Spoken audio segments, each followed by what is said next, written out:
नमस्ते Tecno by च्यानलमा तपाईँलाई स्वागत छ। आज म तपाईँहरूलाई फेसबुक मोनेटाइजेसन एड र हिक्स भन्दै आउने यस्ता मेसेज वा लिङ्क भुलेर पनि क्लिक नगर्नुहोस्।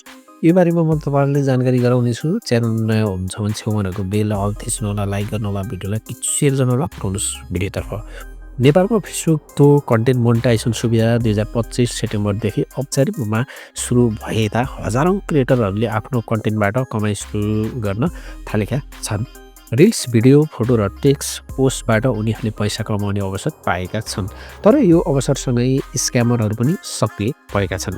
विशेष गरी फेसबुक पेजमा मोनेटाइजेसन एड, रिक्स वा पेज भाइलेसन भन्दै पोस्ट गर्ने र कमेन्टमा शङ्कास्पद लिङ्क राख्ने स्क्यामरहरू बढेका छन्। स्क्यामरहरूले फेक मेसेज, इमेल वा पेजमा पोस्टको रूपमा यस्ता फेक वार्निङ पठाउन थालेका छन्। उदाहरणका लागि पेज मोनेटाइजेसन एड रिक्स भन्दै 24 घण्टाभित्र एक्सन नलिने हो भने मोनेटाइजेसन बन्द हुने धम्की दिने र कमेन्टमा एसजी जस्ता डोमेनका लिङ्कहरू राख्ने गरिन्छ। कसरी गरिन्छ स्क्याम?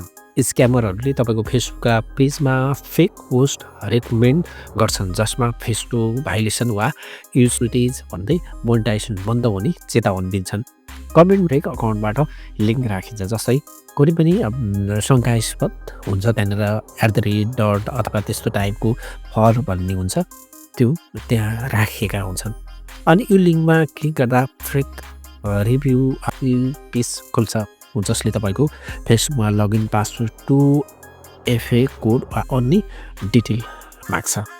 शङ्कास्पद लिङ्क क्लिक गरेमा पर्न सक्ने जोखिम। स्क्यामरहरूले तपाईँको फेसबुक अकाउन्टमा पुरै कन्ट्रोल गर्न सक्छन्। पेज डिलिट गर्नेदेखि लिएर फेक पोस्ट गर्ने तपाईँको फलोवर्सहरूलाई पनि स्क्याम गर्न सक्छन्।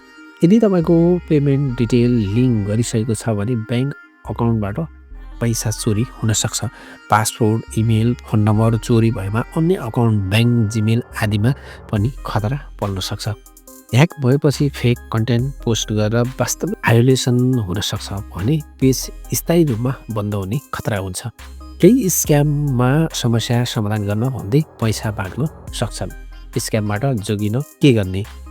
कुनै पनि शङ्कास्पद लिङ्क क्लिक नगर्नुहोस्।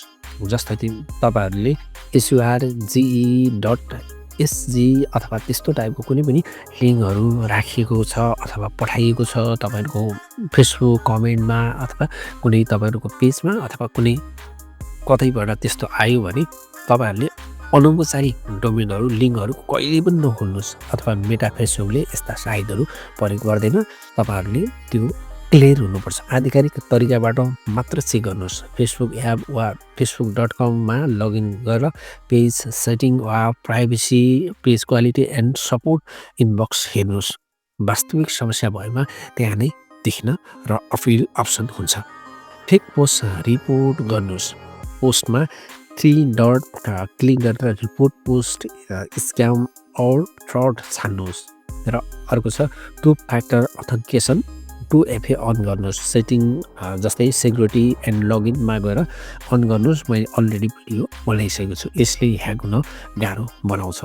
अर्को छ अननोन मेसेज वा कमेन्टलाई इग्नोर गर्नुहोस्। मोनेटाइजेसन सेटअप गरिदिन्छु वा प्रब्लम फिक्स गर्छु भन्दै गरिदिएको राम्रो। पासवर्ड नियमित रूपमा परिवर्तन गर्नुहोस्। बलियो पासवर्ड प्रयोग गर्नुहोस्। कमेन्ट वा औपचारिक लिङ्कबाट संवेदनशील जानकारी माग्दैनन्। वास्तविक फेसबुक मोनेटाइजेसनका समस्याहरू जाँच गर्न आफ्नो पेजको प्रोफेसनल ड्यासबोर्डमा गई मोनेटाइजेसनमा क्लिक गरी पोलिसी युज भन्ने हुन्छ, इस्यु भन्ने हुन्छ, पोलिसी इस्युमा जानुहोस्। जस्तै त्यस्तै मेटा बिजनेस सुट मार्फत पनि तपाईँहरूले आफ्नो पेजको स्ट्याटस कस्तो छ भनेर त्यहाँनिर भाइलेसन भयो नभएको हेर्न सकिन्छ। सामान्यतया मोनेटाइजेसनमा देखिने समस्याहरू policy violation, limit use content भयो, वाटरमार्क भएकोले गर्दाखेरि समस्या आउन सक्छ। र पक्कै पनि तपाईँहरूले यो जानकारी मैले तपाईँहरूलाई सेयर गरेँ। अहिले पछिल्लो समयमा फेसबुकमा एकदमै हरेक छ। जस्तै मोनेटाइजेसन नेपालमा सुरु भएता विभिन्न कुराहरू जस्तै कमेन्टमा भयो, कुनै लिङ्कहरू पठाउने त्यस्तो छ। त्यो कुरामा तपाईँहरूले होसियार हुनु होला, किनभने तपाईँले आफ्नो पेज अथवा प्रोफाइल सँगसँगै तपाईँहरूले ब्याङ्क अकाउन्ट पनि लिङ्क गर्नुभएको हुन्छ होसियारको लागि सेयर गरेको हस् त थ्याङ्क यू फर